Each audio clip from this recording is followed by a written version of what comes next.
All right, pregame thoughts, Padres and the Royals. Obviously, the Padres had that day off yesterday. It was weird to not have a Padre game. It feels like they've been playing a lot of baseball. I know it's a long season. They play pretty much every day, but it just feels like there was a long stretch of time there without a day off.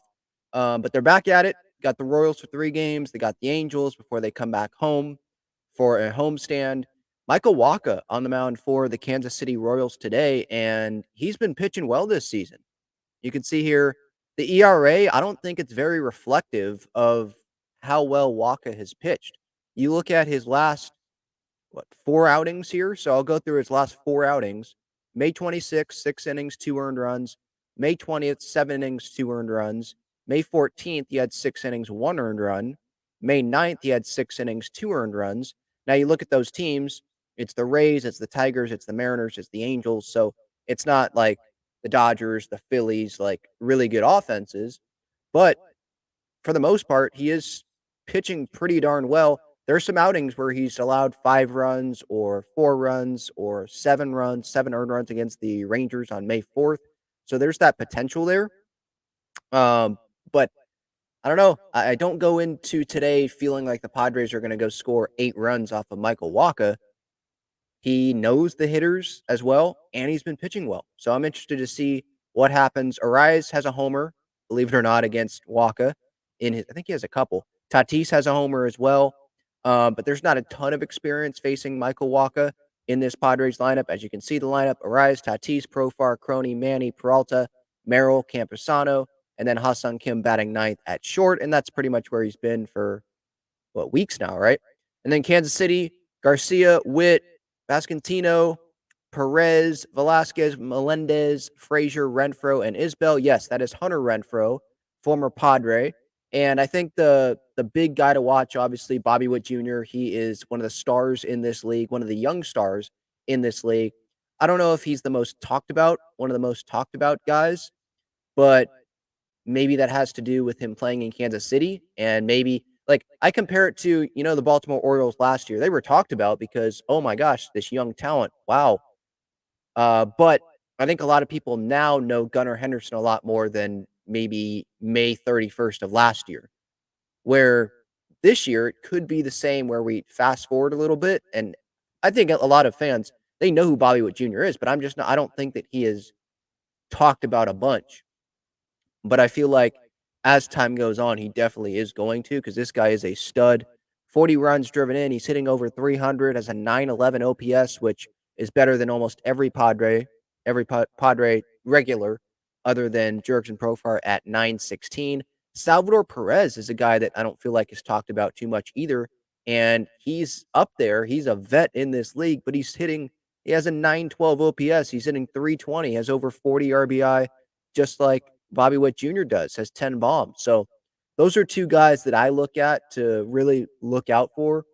And man, Salvi, he is someone that he just continues to post and he continues to put up numbers. It doesn't matter that he continues to get older. And I feel like after those Kansas City World Series years, not a lot of people continued to talk about him. I could be wrong on that, but just from memory.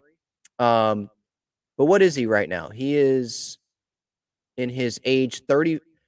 It just feels like he's, 39 because of how long he's been in the league, right? But he's only, 36, 34? What'd I say? Age 34. It just feels like he's got a lot of miles. I mean, 2011 was his first year in the big league. So it's been a while of Salvi being in the big leagues. That's all. But he continues to rake. But Padres, they've got, obviously, with the day off yesterday, Dylan Cease on the mound. The pitching situation should be in a good spot. Having Cease on the mound, hoping for that bounce back, at least in terms of the earned runs. Gave up 4 earned runs against the Yankees his last time out. Hoping for getting back to that 6, working into the 7th, or getting through 7, and giving up 2 earned runs or less, right? Something like that. Now, you look at the Royals, and this year they're playing good baseball. They're 35-23.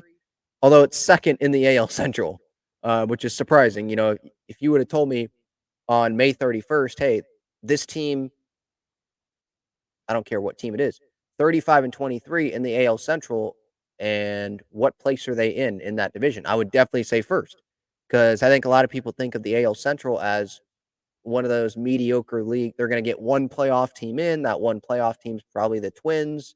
I don't know if people were expecting it to be the Royals, Twins or Guardians, and then probably Royals after that going into the year. I think some people were high on the Tigers as well.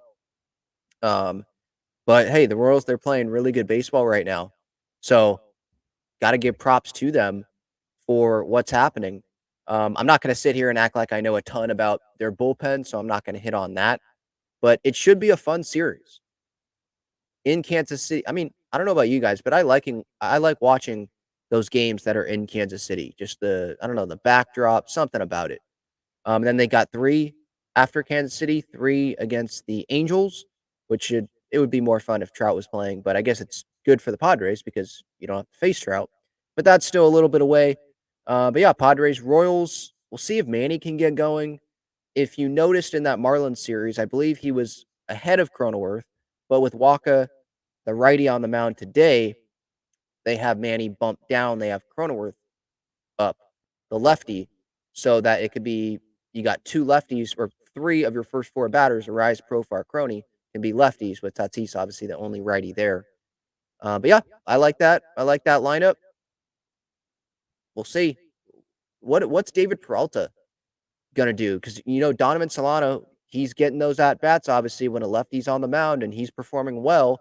Is it gonna be a situation where they stop giving Peralta the at bats if he struggles and they give him to Solano regardless of if a righty's on the mound or not? We'll see. But yeah, those are my pregame thoughts.